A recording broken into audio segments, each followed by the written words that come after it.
As optometrists and primary eye care practitioners, I feel as though myopia is one of the burgeoning major issues that we deal with in everyday optometric practice.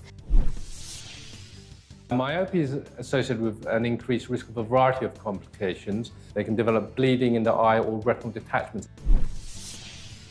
We're not biologically designed to be spending that much time doing close-up work, especially the little ones. Where you had children who were studying very intensively, we again saw very high rates of myopia, between 50–60% in children who are aged 12. The really key message here is that we don't have to sit back and watch our children's vision get worse and worse and worse every year. There's things we can do about it. There's special types of spectacle lenses, contact lenses and eye drops that can help to slow down, or if we're very lucky, even stop the progression of short-sightedness. Welcome to Myopia Awareness Week. Thank you for joining us. If you've never heard of the word myopia, we don't blame you. This is a term that means short-sightedness, and you probably didn't know that myopia is a condition that can lead to permanent vision impairment or blindness.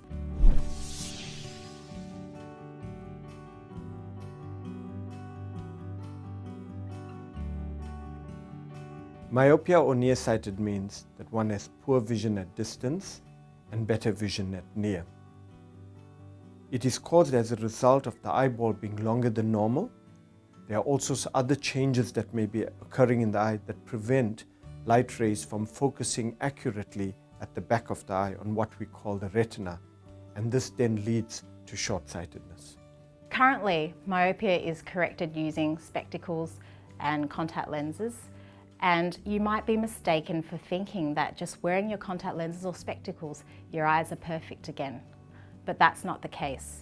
I think we really understand these days that myopia is due to excessive elongation of the eye as the eye develops. It's a condition that commences usually in childhood, manifests itself typically in early adolescence, though these days, of course, it's occurring at a rather younger age in some populations. And it's a condition which unfortunately, we think largely to the excessive elongation of the eye, that can lead to difficulties later in life with eye conditions at the back of the eye, such as myopic macular degeneration, which unfortunately can lead to visual impairment. You as a patient may be perhaps reliant on glasses or contact lenses, but really that's only a temporary measure to allow you to see clearly. For somebody who is normally sighted, the length of their eye is about 22 to 24 millimeters, and that's a lot smaller than what most people think it is. But in myopia or short-sightedness, the eyeball stretches, it grows too quickly.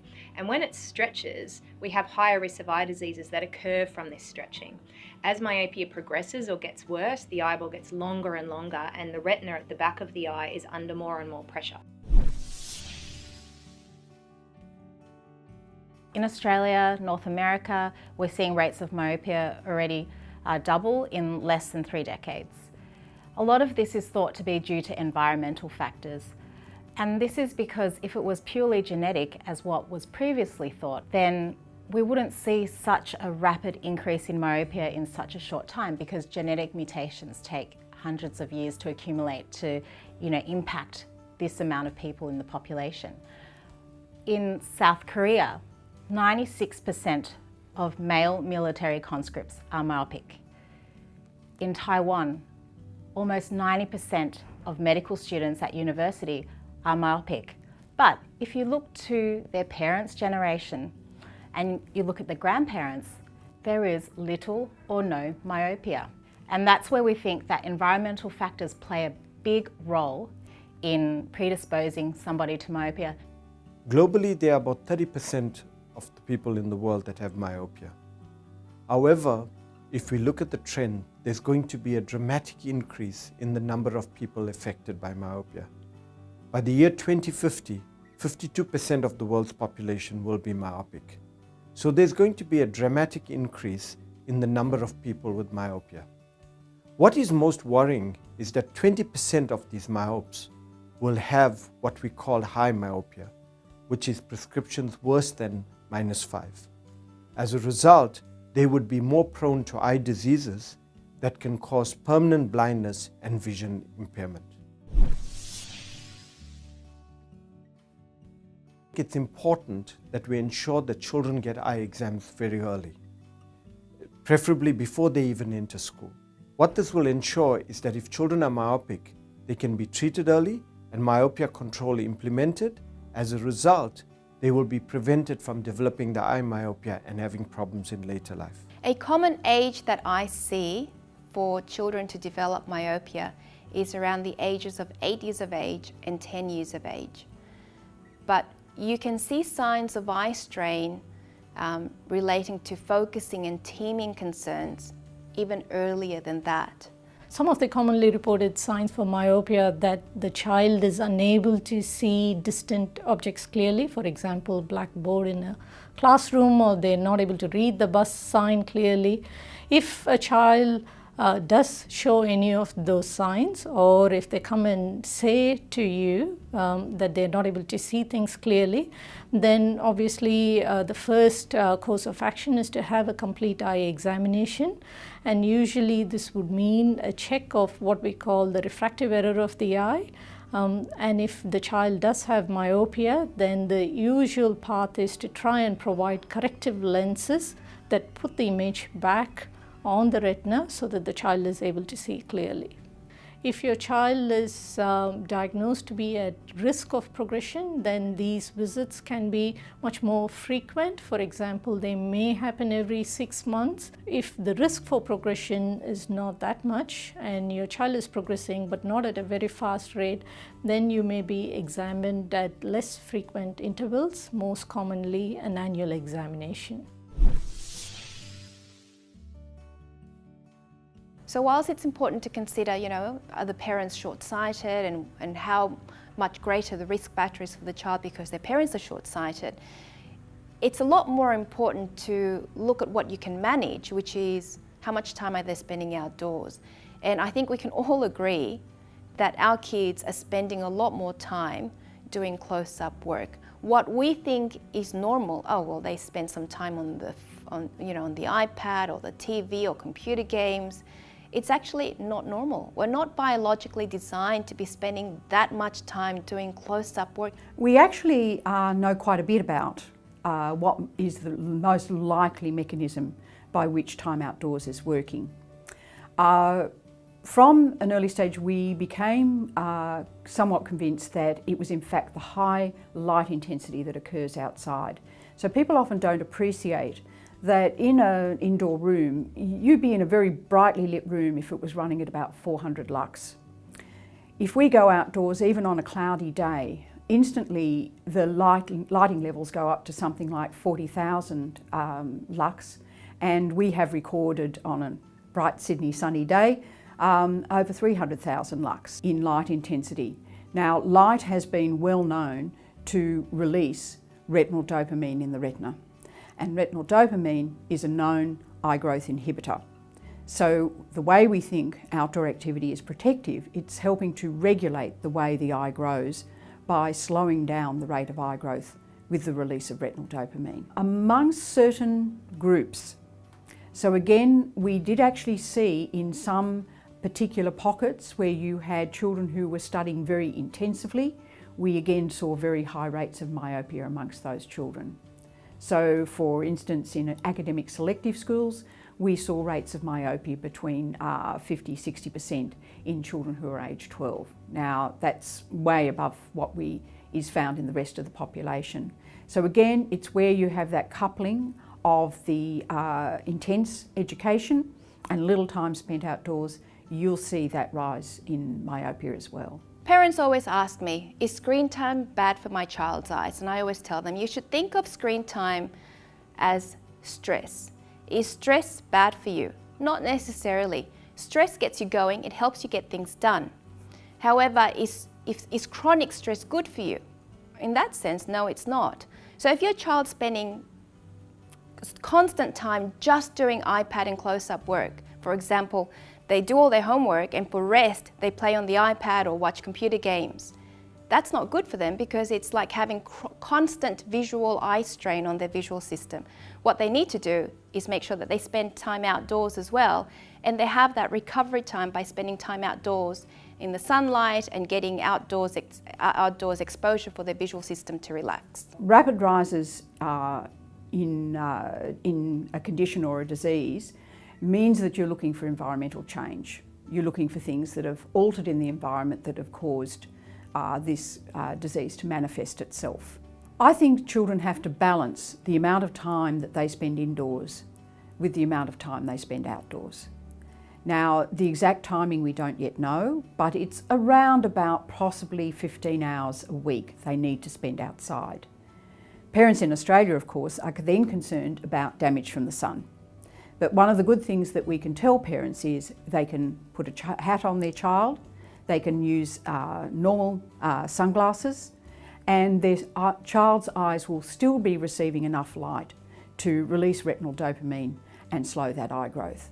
So the messages about hats on, sunglasses on, they're still there, but still spend more time outdoors. It's important to consider the treatment options that are available to you and to work out what works best for you and your child and your family, because it will be an ongoing process, the treatment programs that we work with. You'll expect to have fairly regular eye examinations. Some children, when they get diagnosed with myopia, develop their myopia very, very rapidly. So if you're waiting 12 months, 2 years to do your next checkup, you may be waiting too long. So we'd recommend very regular eye examinations once they've been diagnosed with myopia. Unfortunately, it's all a little bit over for adults in lots of ways. This is a developmental process. So when you're born, your eye is about 70% of its adult size. So it has to actually grow. The important thing is it has to grow in a regulated way. What happens with myopia is we seem to get an excessive rate of growth. And that is at its greatest while the child is actually growing. So once you become an adult, of course, your growth rate has actually slowed. So just like your height, your the rate of eye growth has also slowed. So you're really going to get maximum impact for protecting from myopia in early childhood rather than adulthood. Once you're myopic as an adult, there's probably little we can do at this time to change that. So that's really interesting thinking about adults with myopia. Generally, most of the progression or worsening of short-sightedness tends to happen in childhood, but it can happen in early adulthood, and particularly in university students with their very high near-work demands, lots of time spent looking at a computer. Short-sightedness can still worsen. In some people, it can even worsen into their 30s. So while we don't have as much research on progression of short-sightedness in adults, we know that we have a lot of treatments available, and so we essentially apply that same evidence, that same research to young adults or adults whose short-sightedness is progressing to try and slow that down as well. Adults need to realize that evidence is showing that myopia leads to a loss of productivity, and this will also impact on people's quality of life, your ability to drive, etc. So we need to ensure that adults who are myopic get an eye exam and are corrected as soon as possible.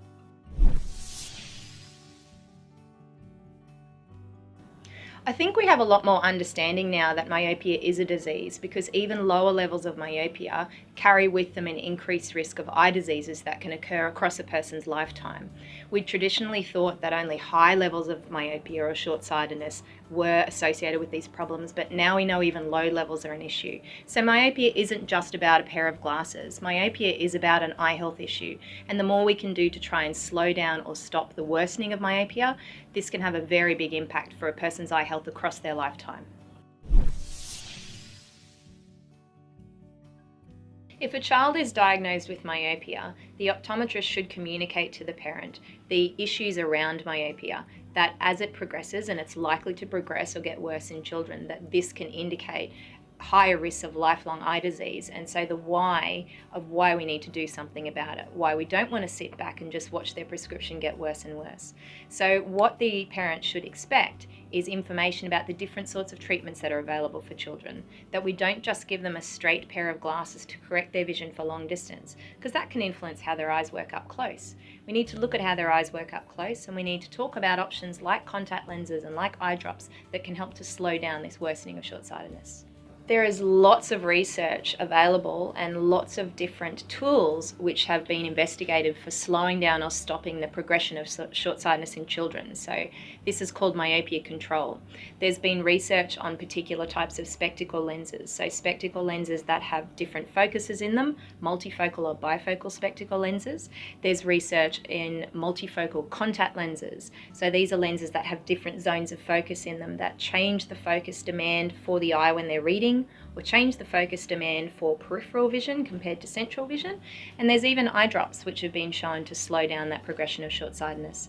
So it depends on the person. It depends on a child's capability with contact lenses. It depends on how quickly they're progressing, on their prescription. There's a whole host of different products and tools that are available to the optometrist that they can discuss with the parent and the child to work out which is most suitable. Especially in young children who are at risk of fast progression, for example, if it is a 5-year-old or a 6-year-old child, then in such conditions it may be difficult to fit them with, for example, contact lenses.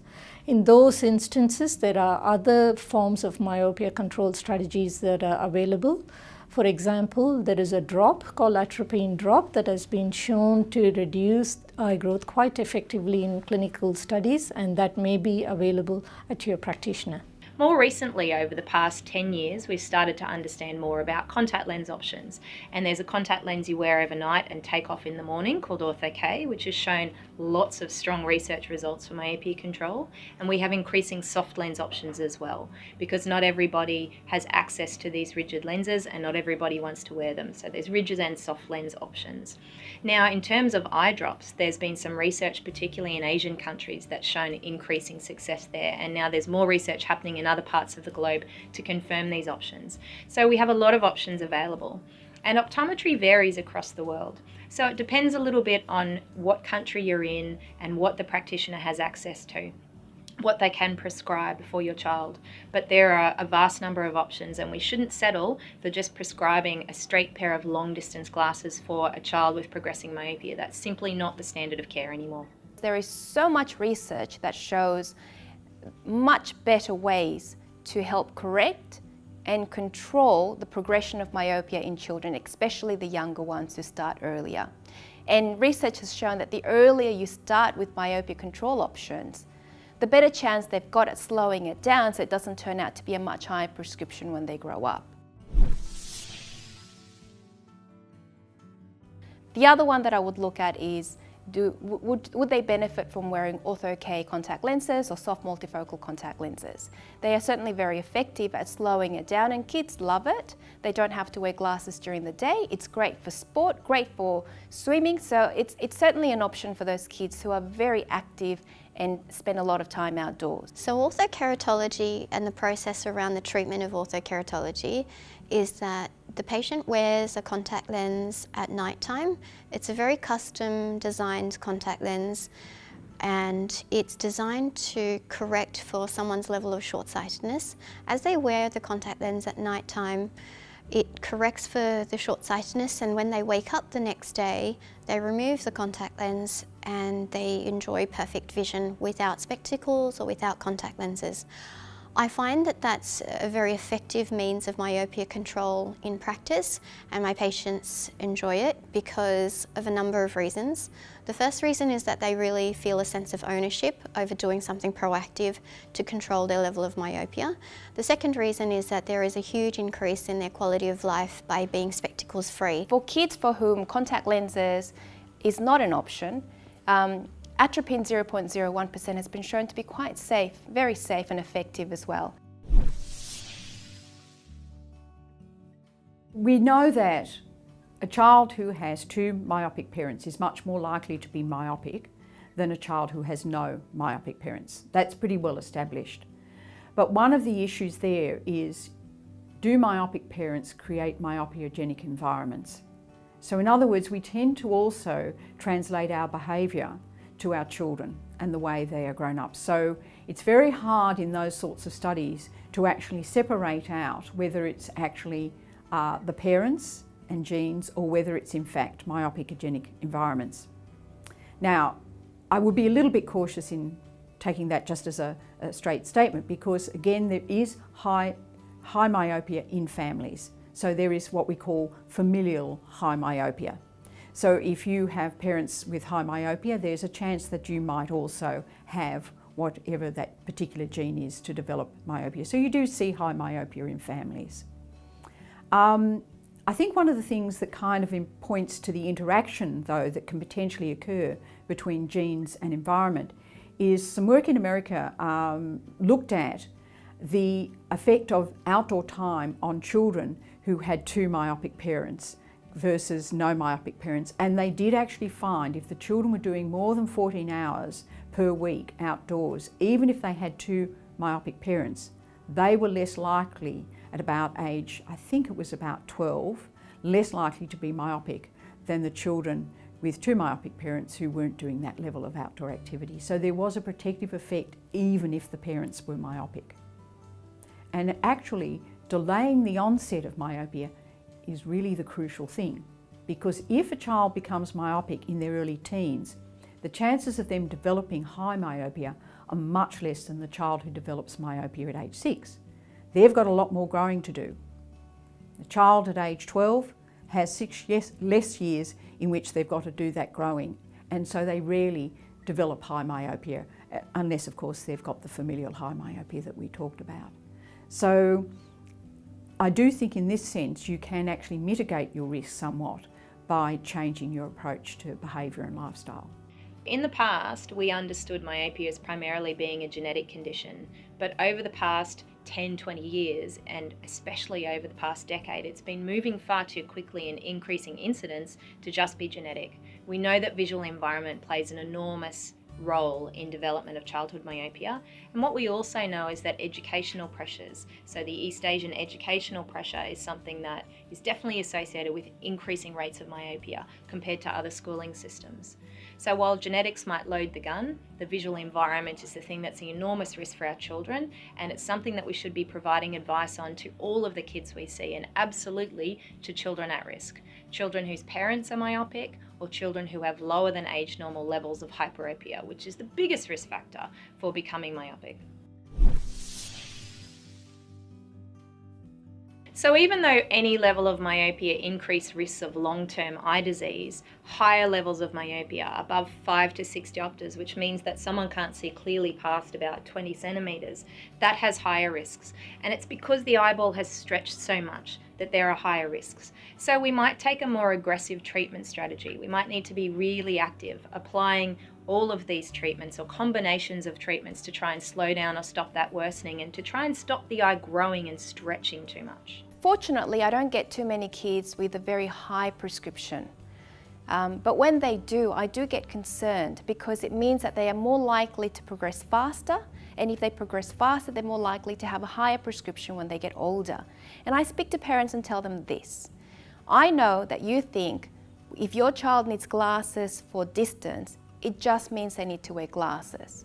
And if they need glasses, it might mean that the lenses will need to be thinner and stronger when they get older. But when I look at your child, I don't see a child that needs glasses. I see a child that has a risk factor of up to 17 times greater as they grow older for developing a retinal detachment.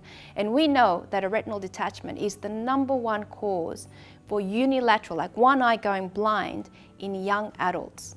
I don't want that for your child. So the more we can do to slow down the progression when they're little, we're doing them a great service when they become an adult. If we could reverse myopia, that would be the holy grail. That would be absolutely the most wonderful thing to offer our patients, particularly if we could move them from higher levels of myopia to areas where levels of myopia with lower levels of risk. But at the moment, of course, there's no way to reverse myopia. We can't shrink the eyeball back down again. And if it's not due to a binocular vision problem causing pseudomyopia, and we've done our cycloplegic refractions, then that's our myopia that we have to deal with. patients with high myopia are much more prone to developing a variety of retinal conditions. The most common of those would be a retinal detachment. A retinal detachment is a condition in which the retina, which is the layer of nerves that lines the back of the eye, separates from the wall of the eye. Now, the basic reason this happens is because in people who are short-sighted, the basic problem is that their eye is longer than average. And when your eyeball is longer than average, the internal surface area of the eye is larger. So the retina is stretched over a much larger area. So when the retina is stretched over a larger area, it's thinner and it's more fragile and prone to getting holes and tears. As we get older, the retina becomes thinner. And if you get a hole in the retina, what can happen is fluid from inside the eye can pass through the hole, get underneath your retina and lift it off the wall of the eye. And that's called a retinal detachment. One of the commonest causes of blindness in Australia is macular degeneration. And there are two common forms of macular degeneration. The commonest is what's called age-related macular degeneration, and the second is called myopic macular degeneration. The retina is a layer of nerves that lines the back of the eye. It's a bit like the film in a camera. The light comes to the front and lands on the retina. Light lands in the center of the retina, and that's an area called the macula. So it's the macula that's important for your fine central vision and for your color vision. With myopia, the eyeball is longer than average, and so the internal surface area of the eye is larger, and the retina is stretched over a larger area, and it's thinner, and so the macula is thinner, and so it's like it's prematurely aged, essentially, and they get a form of macular degeneration which happens at a much younger age, and that's not due to age, but that's due to the pathological processes involved in myopia. And so you can imagine a very thin eye compared to a normal thicker eye. It takes less trauma to cause damage in a highly myopic eye. Quite commonly we'll see myopic patients suffer quite serious complications from minor trauma. So they can develop bleeding in the eye or retinal detachments as a result of fairly minor blunt trauma. So it's very important that people who are very myopic are aware of that and take appropriate precautions in wearing safety goggles when appropriate. The issue of myopia is a personal one for me. I got my first pair of glasses at the age of 10, and previous to that, no one in my dad's family ever wore glasses in their life. They all had perfect vision. And in my mum's family, her and her older sister were high myopes. So you could say that there was this, perception that possibly I was, on my way to becoming myopic. But still, at 10 years of age, it was devastating for me to have to wear glasses because no one, none of my cousins wore it, none of my classmates wore it. And to me, I felt that it wasn't a normal thing for me. And not being able to see the board properly, having to sit up the front, copy my friends' work just to get through the school day, that could have really had detrimental effects on my life, not being able to keep up in school. And not having really great vision at the time, playing sports, that impacts you because in Australia we're a big sporting country, and not being able to be playing sport at the same level as your classmates, that is quite soul destroying for a child of 10 years of age. And even though I developed myopia at, at an age where it's considered, a bit older than what we're seeing now because a lot of kids are developing myopia at the age of 6, I still reached high myopia by the time I was 18. And at the time, the optometrist had told us there's nothing we can do about it. You can only wear glasses. We can't, prevent it from getting worse. That is really horrific. And if I had known back then what I knew now, that we can slow myopia, I would have taken any opportunity to, put on those multifocal contact lenses just so that, I'd be half of what I am now and I wouldn't be highly myopic, and concerned that in the near future, be it a decade or 2 decades down the track, I could have retinal complications. And those retinal complications need to be treated within 24 hours because then you could risk losing vision. So I do think of that in the back of my mind, and it's not something that I, can forget.